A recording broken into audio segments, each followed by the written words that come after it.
Tango 1 at the top, we are at Papa Control. 10-4, Tango 1, you have control. Tango 1 copy. Stand by. Stand by. Integrity, passion, resilience. That's what this place was built on. That's what our community is founded on. Don't act like the example, just be the example. This is the home of the greatest fitness community in the world. We're trying to create strong, able bodies, resilient to injury with a gas tank to get shit done. If there's one thing from this podcast, it's about taking immediate action, find the problem, fix the problem. This is your opportunity. It's either a hell yes or a fuck no. It's that simple. You're ruining the Tango 1 podcast. Now is the time to take action. Now's the time to do more and be more.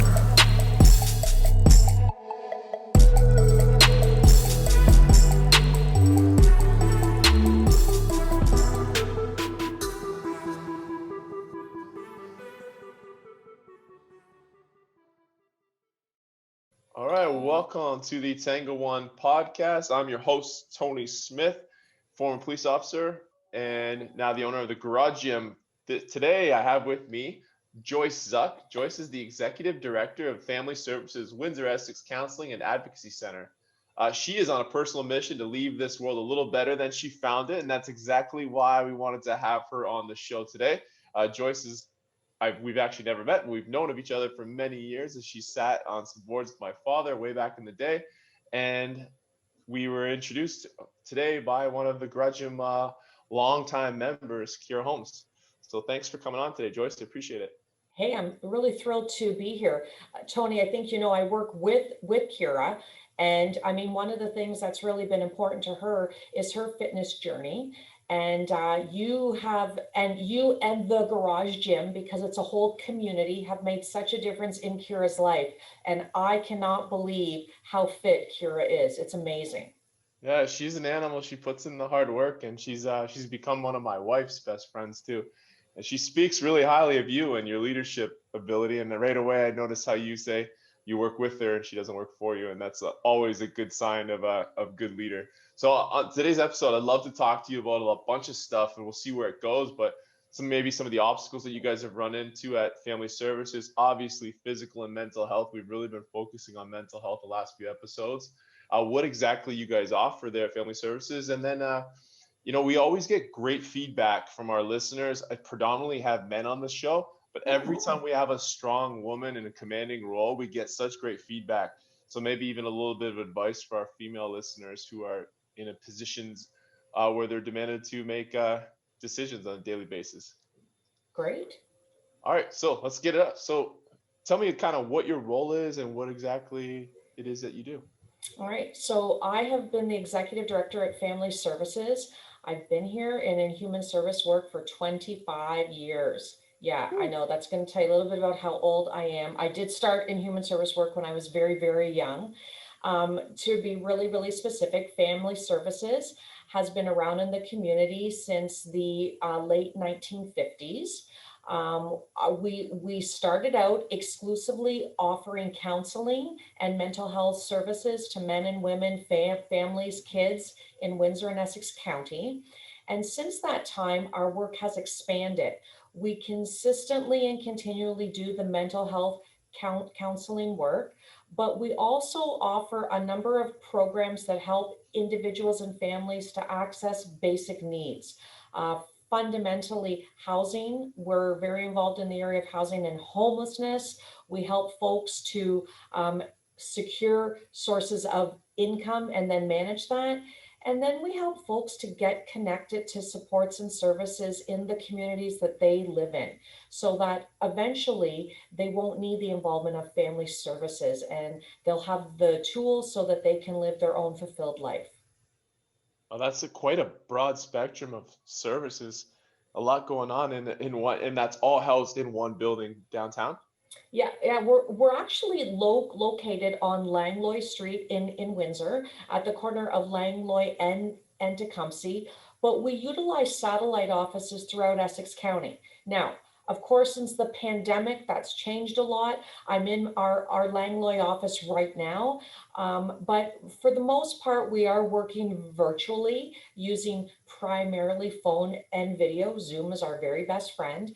But when things get back to a little bit more normal, we have a satellite office in Amherstburg, shared with Amherstburg Community Services. We have one in Essex at the Essex Community Center, in Leamington at South Essex Community Council. So we are active right across Essex County. Wow, I didn't even realize you guys are already out here.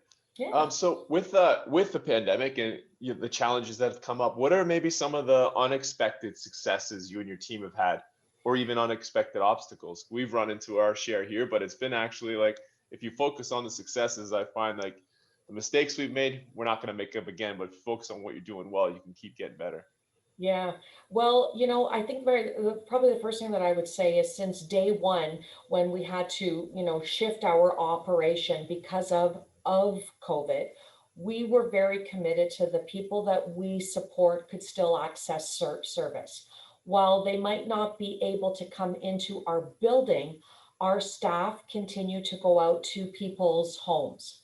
So, I mean, in our community programs, most of them are delivered by our staff going out in the community and meeting with people.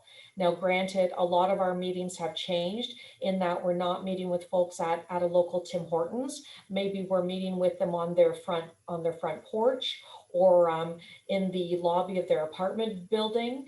And of course, for the counseling and mental health work that we are doing, most of it has resorted to video phone work. We are very anxious and awaiting the day that we can meet people in person. So I think, our biggest challenge was getting all of our technology in place so that we could keep seeing people.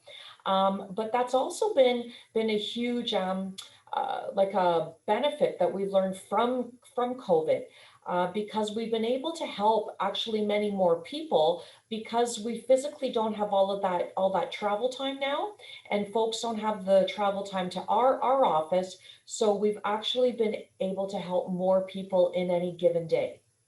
Well, that's actually incredible. I found that Zoom, like that is one thing that's really helped in my own personal life, is just being able to get one. I'm more likely now to, instead of just call somebody, to Zoom. So you do get that little bit of interaction, and it just saves me all the driving back and forth to, to Windsor or wherever I might have to go. So that's been good. It's nice to see you guys are taking advantage of that.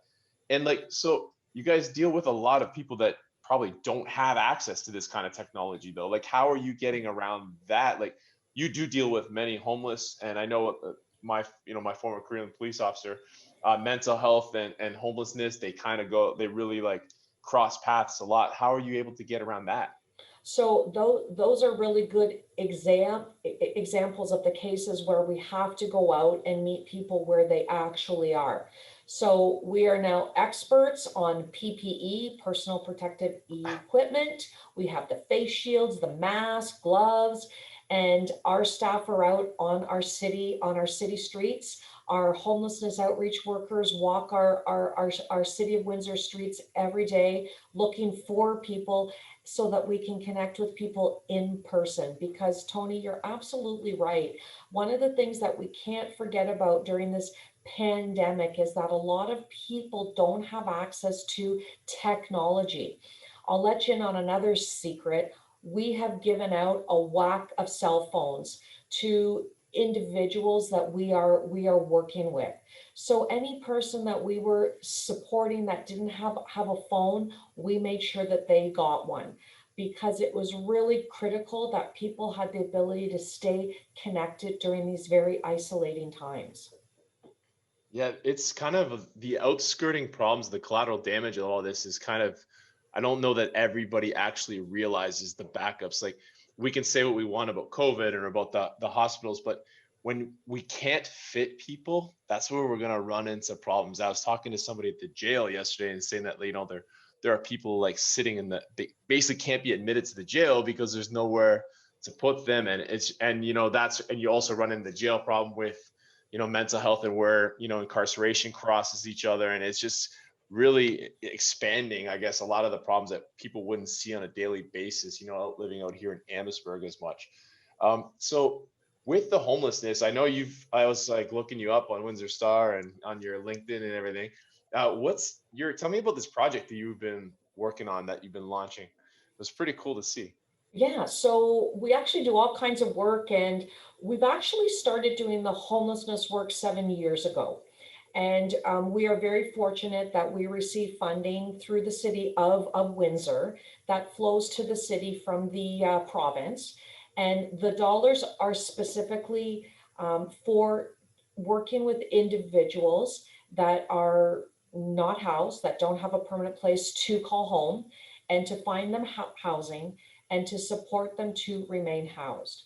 And one of the really interesting things for us about COVID is that COVID really demonstrated to us everyone needs a place to call home. And for those folks that were homeless, who were living on our city streets or maybe staying in our shelter system, here we're out there telling everyone stay home and isolate.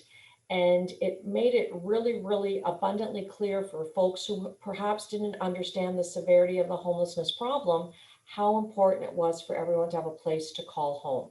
So we continually worked with folks to find housing, and even throughout COVID, from when COVID started last March to March 31st of this year, we housed over 60 individuals. So it is possible to find housing. And then, of course, maybe the tougher part of our job is to support folks so that they remain housed. Because if you lived on the streets for many, many years, you perhaps haven't had the opportunity to acquire the skills that are necessary to successfully remain housed. So we work with people to get those skills, to teach them how to be good tenants, and perhaps most importantly, to connect them into the communities that they are living in. So you can't be in the business of working with people that are homeless without building some housing, because one of the things that we do know is that there is a shortage across Canada of affordable, quality, safe housing. So we're in the midst right now, while we're just starting, we are going to build our first housing.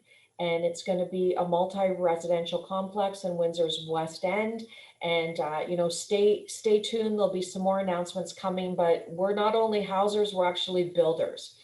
And so then our third component is we were just granted funding from the Canada Mortgage and Housing Corporation under a program called the Housing Supply Challenge.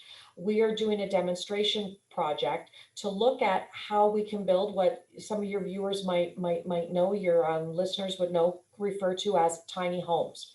So we're doing some research in Windsor-Essex County to look at how we can get more of these tiny homes built and where is the best place to build them. So we're doing the work, we're building some housing, and we're doing the research too to increase the affordable housing stock in Windsor and Essex County. Nice. I've actually heard of there's a lot of people looking into these tiny homes, like in campgrounds and other, that places that already have services in them. I think it's a great idea to add in. A lot of people in these days, they don't really care about having a huge house. You just want to have a roof and then be able to, expand and go from there wherever you want to go. It's pretty interesting. I think a lot of people, when we talk about homelessness too, you get stuck on like the selfish part of the homelessness when you're, like somebody like me who's living in, a decently comfortable life. And you're like, well, why are we putting all this money into these people made choices that they did this? So there's all kinds of biases. There are true stories, there's lies, there's all kinds of everything in the middle when it comes to how people got to where they are.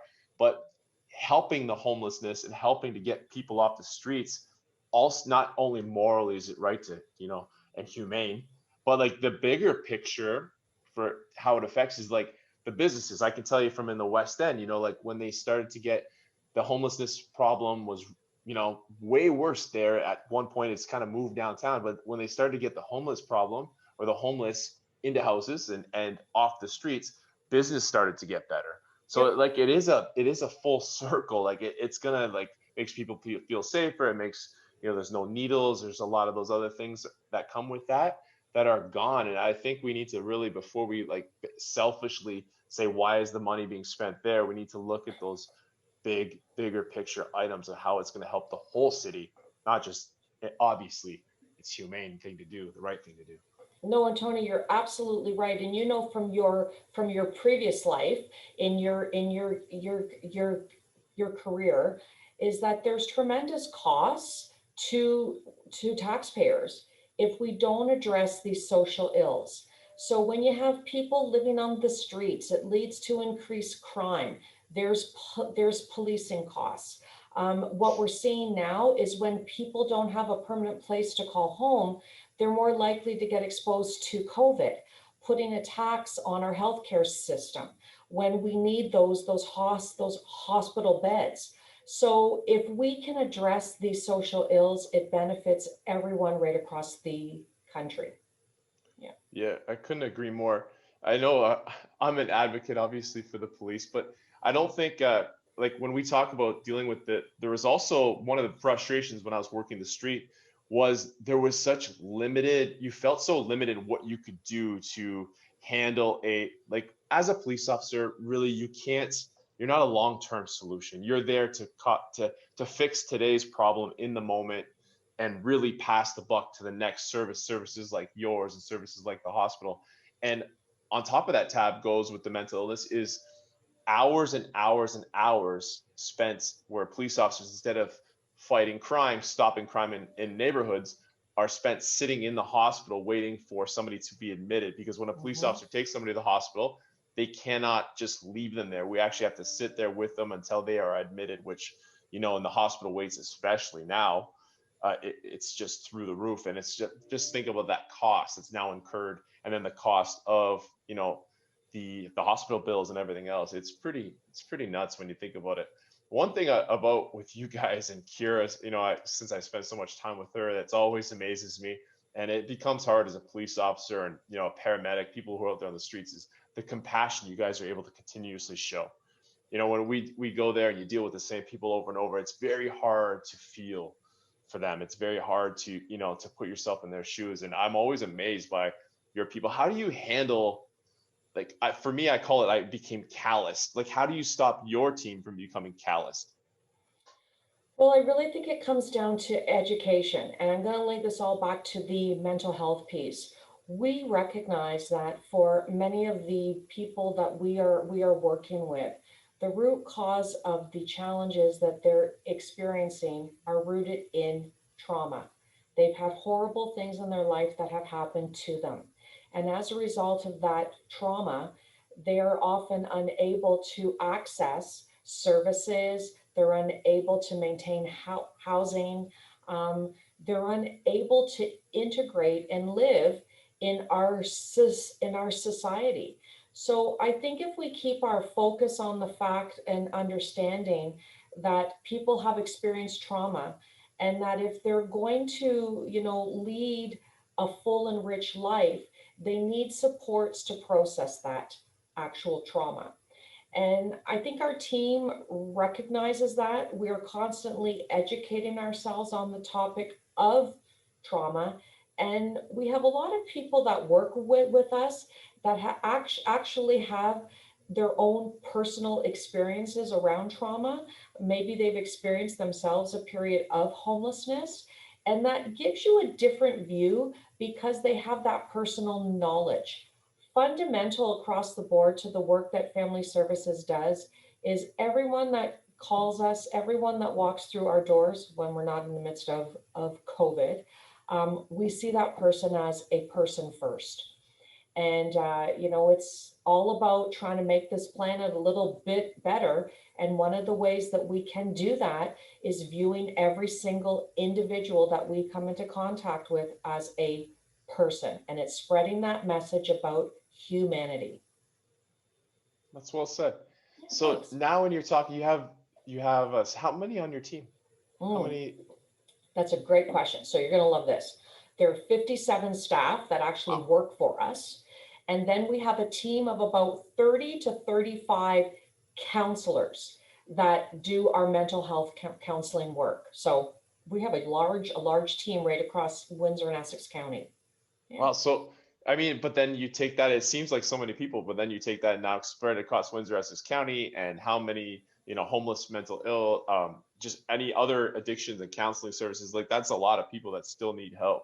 Yeah. So to Yep. protect your team from burnout, do you do anything? I know we talked just at the start before we got on here about your own fitness and how it links to Mhm. mental health. Is there anything that's done? Is it done personally through you or through the city to kind of encourage your team to stay healthy and fit? Because part of compassion is being able not to be burnt out. I know that after a long 7 midnights in a row, the guy that I dealt with at the last call didn't get dealt with nearly as nicely as the guy in the first call, because you're just so run down. And that's the first thing that shows is when you get burnt out, is that it's your emotion. You become quick to judge, meaner.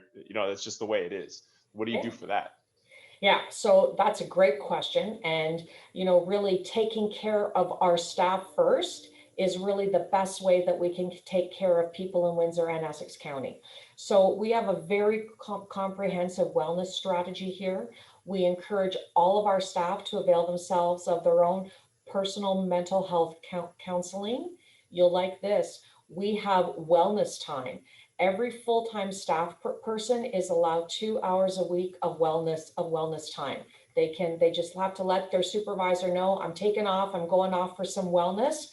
And hopefully some of them are going to exercise. Maybe some are going for a run. Maybe some are going for a nap. Maybe some are going to read a book. We don't care. We just want you when you need it to practice that wellness. We also give all staff that are full-time 5 paid personal holidays a year. So that's on top of their vacation.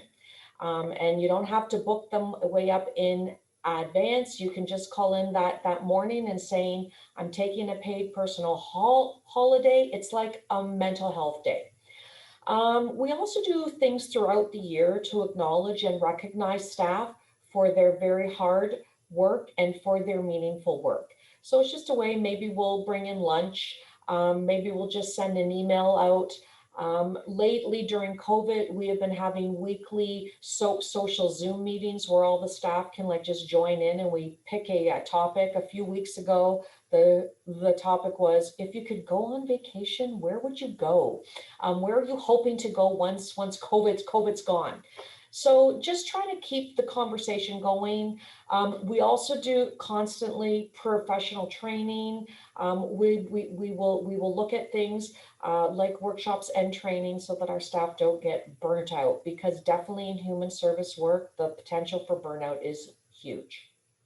Yes, for sure. I mean, I could see the files behind you on your desk, and I'm sure that lots of your team has the same kind of files, if not more, right, going on. And it's just so important. I know with our unit, kind of how the garage gym really started was when I was with the SWAT team. We were getting run down, and the one thing that brought us together, oddly enough, was working harder in the gym together at the start of our shift, doing group workouts and things like that. And really, so you joined the shred shop to kind of get yourself, one of my favorite people in the game, Sawyer. Yeah. And how's that going for you? Well, can I tell you a funny story about it? Absolutely, yes, that's what I want. So I was never involved in sports. Like, I was not an athlete. I didn't work out. I think it was the first year when I was in high school that you didn't have to take gym. And so I skipped out. I did not take gym. Oh, the only class I did well and you skipped out on. Yeah, right. So, you get older and, you start putting the pounds on and you're inactive and that. And one day, this is a great story. I had a friend of mine, and she said to me, Joyce, I've noticed you've put some weight on. I really think you need to work out. Well, Tony, I was so offended, right? Like, I was like, who says that to somebody? Like, that's rude. And she said, I want you to come with me. I have a trainer. She's really, really good. So I reluctantly went, and I was nervous. And so, but it got me. I started going, and I started with personal training. So I did the whole, couple of years of personal training, and You know, one of the things is like your personal trainer becomes like a therapist for you. And sometimes I was doing more talking than lifting, right? So I just kind of lost my interest. Well, then I was out for dinner one night. This was a few years ago with my goddaughter. And she said, hey, she says, Aunt Joyce, she says, I joined the greatest fitness facility that I've ever gone to. And she started telling me about the Shred Shop. And she said, you know, it's small group classes, and she was explaining to me the concept, Tony, very much like what you're doing at Garage Gym. And I said, oh, I don't know if I could do group. Like, I don't know if I like that. I did personal training. No, it's not for me. She says, well, they're having an open house. Why don't you come and do it? And I said, is everybody going to be young? Am I going to look ridiculous? I don't know if I can do this. She said, just come and try it. I went, I became addicted to it. The people are fantastic. The culture is great. The exercise, though, is phenomenal. And what I like about it the most is when I go, I don't have to think. I'm told what to do. I'm pushed to do it as hard as I possibly can, and I do it. And so I have to say, like, working out at the Shred Shop has changed my life. And if I lived in Amherstburg or Kingsville, I would go to Garage, I'm sure. But it's great. Like, what you're creating for people in Windsor and Essex County is an experience that allows anyone, regardless of their fitness level, to get a full and vigorous workout. So I love it. I love it. And, you know, for my mental health, because sometimes work is stressful. And when you're in an administrative role, while I'm not actually working with the clients that my staff work with, I'm dealing with funders, and it comes with its own set of pressures. If I didn't work out, I don't know what my life would look like. So to maintain my mental health and my efficiency and my productivity, going at the end of every day and putting in my time has made such a difference. So I would say to everyone, get moving. Your bodies are meant to move. And I mean, everybody wants to go on like on a diet and they want to start with their eating. Start moving. And most of us don't have the discipline to do it on our own. So join a facility that works. Yeah, I mean, I think you hit all kinds of huge things. I can appreciate what you're saying about the like being in a leadership role. I feel like you're you're trying to shield your team from everything that's coming from above, and there is quite a bit coming from above, and it becomes exhausting. But with Sawyer and Shred Shop and all these other gyms, one thing Sawyer and I have really worked hard at is to connect all of our like-minded gyms. I think as we're sending a bigger message when we all just work together, and people will just find their place to whatever is the one that works for them, whether that is because of the methodology or because of the location. And that's what we want. So we've stopped like worrying about competing and started worrying more about promoting each other. And it helps. I don't know how it helps. It doesn't make sense that it helps. I think it's more of a karma thing, but it's been great. And then for people, I really think people really like you make something out of what's nothing before you even get there. Like you said, like you're worried that people are going to be, am I old? Am I too out of shape? Am I not athletic enough? And really nobody cares a lot of times because they're all in there just trying to survive, but they're usually more just like you and I, like everybody's kind of in the same boat with their own strengths, their own weaknesses, and nobody really cares. They just want you to come in there and work hard with them. And that's the fun of these group places in the proper setting. If you have a proper environment that Sawyer sets, and I hope we set at the gym, if that's it, you're in there and you're receptive. I mean, I won't tell Kira's first story about coming to the Garage Gym. You should ask her yourself about her first ski relay, but I think she spent more time in the bathroom than on the skier. Oh yeah, that skier's tough. You know, it's kind of funny because this was like prior to like COVID, of course. There was a new woman that came to the gym, and I tend to be a bit of a chatty Cathy. So I said, "Oh, come stand beside me," you know, and she said to me, "Oh, you know, is everyone going to be checking me out?" And I said, "Oh my God, no." I said, "Everybody is like just trying to get through the workout. No one is going to be noticing what weight that you're lifting at all." And it's so true because you're just so focused and watching for, is that trainer going to come around and make me lift a heavier weight that you're not even looking at anyone else. But fundamental, I mean, what I say to everyone, I say to my like staff here, find something that works for you. And it took me a long time to find an exercise regime that works for me. Now, are there some days when I'm going into the shred shop and I'm thinking, oh, do I really want to do this workout? Or is this going to be every minute on the minute because every minute on the minute is every Friday. And, by the end, I'm not getting any rest at all in between sets. But when I leave, I feel so much better. And I want to live a long and healthy life. And if it wasn't for places like the shred shop and garage, I think there's a lot of folks in Essex County that wouldn't be on their way to making that goal a reality. So I'm grateful. So important. My mom, I mean, I guess we broke the rules the other day, but my mom was out back and she's playing floor hockey with my kids. My mom is like in her mid 60s and she's running around full sprints with a hockey stick with my two young sons. And I mean, I think we really try to focus on, having the six pack or the bench press or whatever it is, when really in life, like, isn't that the end goal, is to be able to, like, when you're retired, appreciate, that you can live and not have to go to work, and that you can play with your grandkids and do whatever the heck you want to do. I think that's so much more important.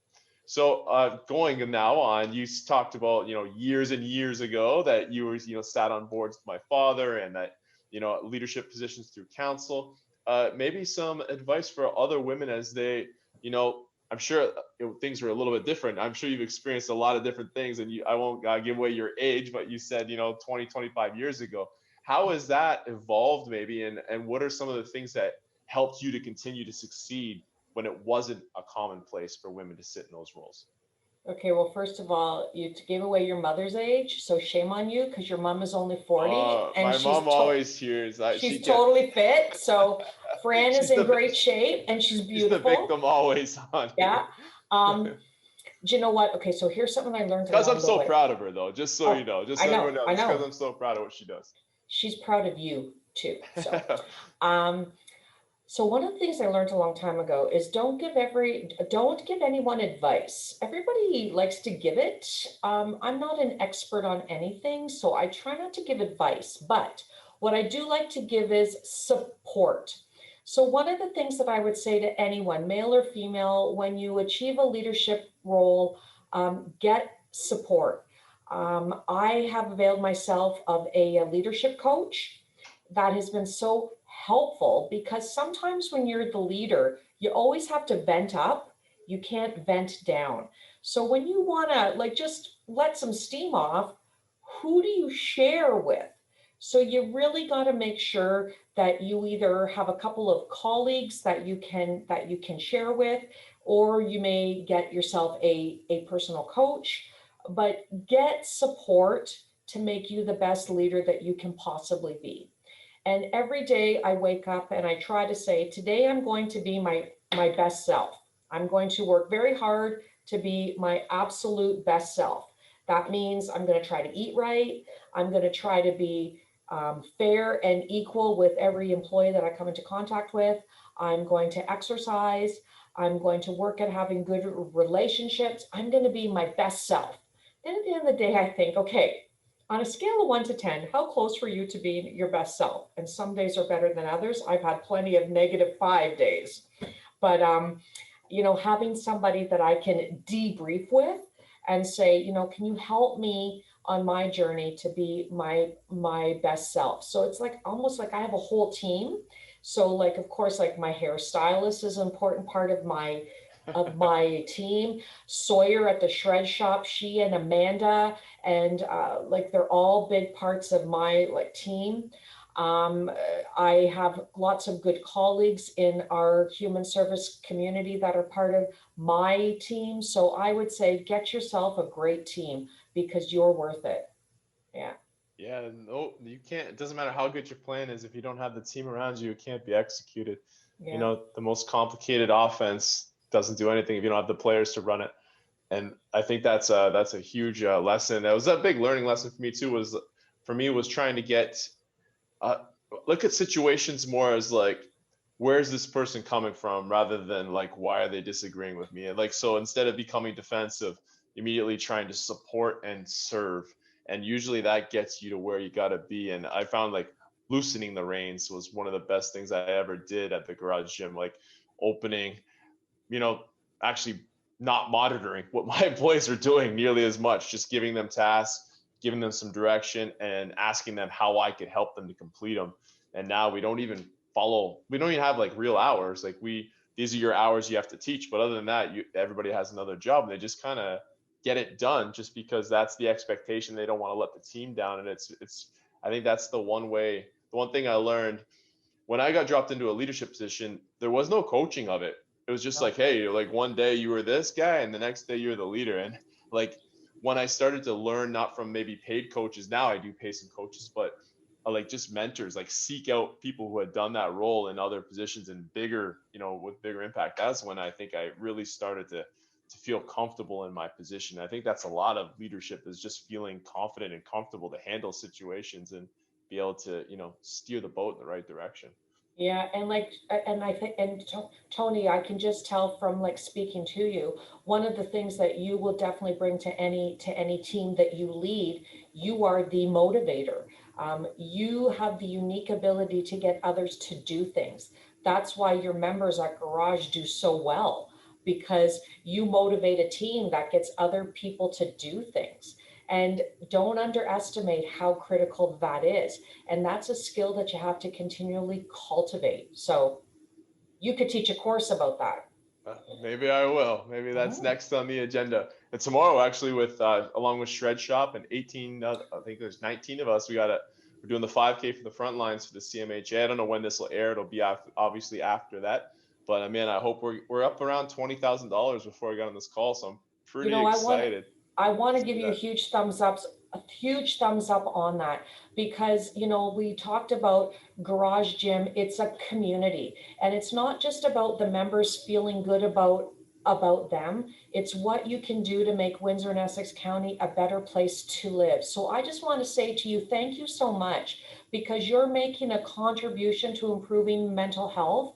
And when we all work as a community to have better mental health, Windsor and Essex County becomes a better place to live. So thank you so much. Well, thank you for that.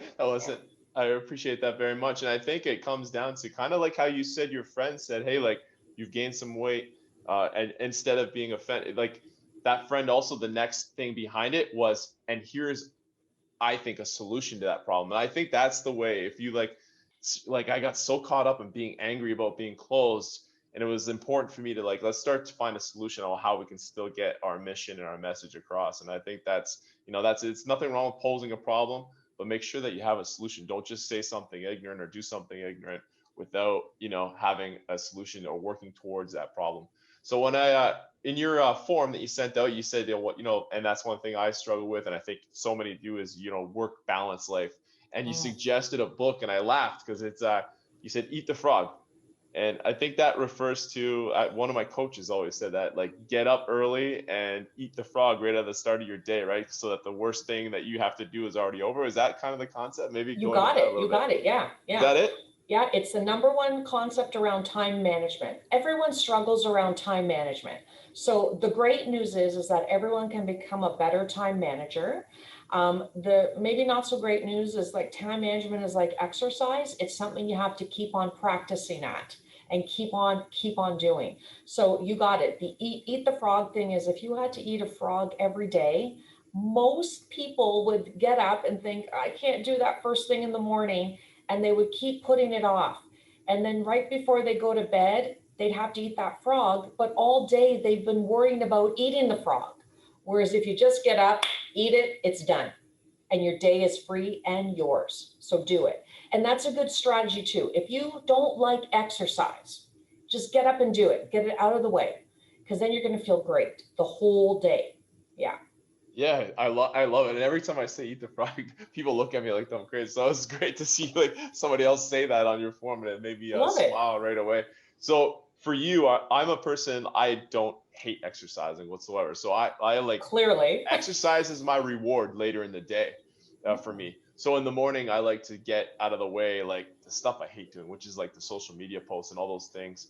What do you do? Is it fitness the thing that you do first thing in the morning? What is it for you? No, just Or do you care to share? I'm not a morning person, which is like I'm kind of like I always say I'm kind of part vampire, not because I drink blood, because I like the night. So yeah, that's creepy. Okay. So yeah, I usually go right after work. So I like to get to work. I'm at work by 9. I put in a full day, and then I go to the gym. I release all of my stress. When I'm doing those slam balls, I'm thinking, who am I slamming with this ball? And it's done. So for me, it's like a stress buster at the end of the day. Yeah. That's awesome. And then they yell at me, pick up the 35, pick up the 35, drop the 25. I'm like, please give me a break. Yeah. Of course they do. Of course they do. That's their job. That's one thing is like, man, if every day you just go and you pick that same 35, like every day for a year, you're not improving, right? You need to, focus on little incremental, small little steps. We're not worried about the 70, we're worried about getting to the 40-pounder first. So that's a good way to just, I think about anything you have to deal with life. So anything else you'd like to fill us in with, or how can people get a hold of you if they need your services? No, Anything just like that. I mean, for those that are listening in, tuning in, if you ever think, am I struggling with my mental health? Am I not feeling great? Please reach out. If there's one message that Family Services, that the Canadian Mental Health, that Hotel Du Healthcare, all of us who are in the business of mental health work would say to folks is, don't be afraid to reach out. The biggest and boldest step is asking for help. And especially during these very challenging times where many of us have experienced significant periods of isolation, reach out and get help.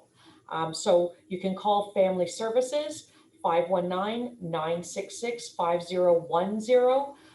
Call the Canadian Mental Health, call the Community Crisis Center. We are here to help you. And don't worry if you call the wrong number. That's our job to make sure that we get you to the right place. Yeah. Good. And we'll put some of those things in the show notes for everybody. But it has been an absolute pleasure talking with you. And I see why Kira speaks so highly of you. And it's nice to finally meet you. Well, it's great to meet you too. You're doing a great thing. You're making Windsor and Essex County a better place. And you're helping so many folks, Tony. I mean, the connection between physical and mental health is critical. And people don't always see that. The very fundraiser that you're doing shows that there's a connection between physical and mental health. When we're physically healthy, it's easier to become mentally healthy. So get out there, get moving, feel better, make the call if you need help. Thank you. Couldn't think of a better way to end it. Everybody have a great day. That's the end of the show. Thank you. Okay, thanks. This episode is brought to you by my guy, Seamus McCabe at 4 Leaf Renovations. This dude's getting jacked. He's also doing some great work out there. He is a carpenter by trade, and he brings your team and vision to life. If you're looking for amazing, clean, custom, and on-time renovations, call Seamus McCabe at 4 Leaf Renovations. That's 226-346-1804, or go to his website, www.4leaf, spell the word 4, leafrenovations.com, and fill out the quote application form. Tell them Tango One sent you. This episode of the Tango One podcast is brought to you by Murray Insurance and Financial Services in Kingsville, Ontario. They are Southwestern Ontario's #1 ranked Desjardins insurance agency by their clients, and they are owned by Garage Gym, Kingsville OGs, Ian and Kara Murray. Ian and Kara's team pride themselves on many of the high standards of the Garage Gym members have come to expect. They're experts in the industry with over 100 years of experience. They focus on community, employing local team members, and investing back into the Essex County community on a continual basis. They are a one-stop shop for everything to protect you, your family, and your assets with the best policies in the industry, especially if you combine your home, auto, and other insurance policies together. Give their team a call today or send them a text at 519-733-2331. You can find them on Instagram or at Facebook at Team Murray Insurance. Now's the time to do more and be more.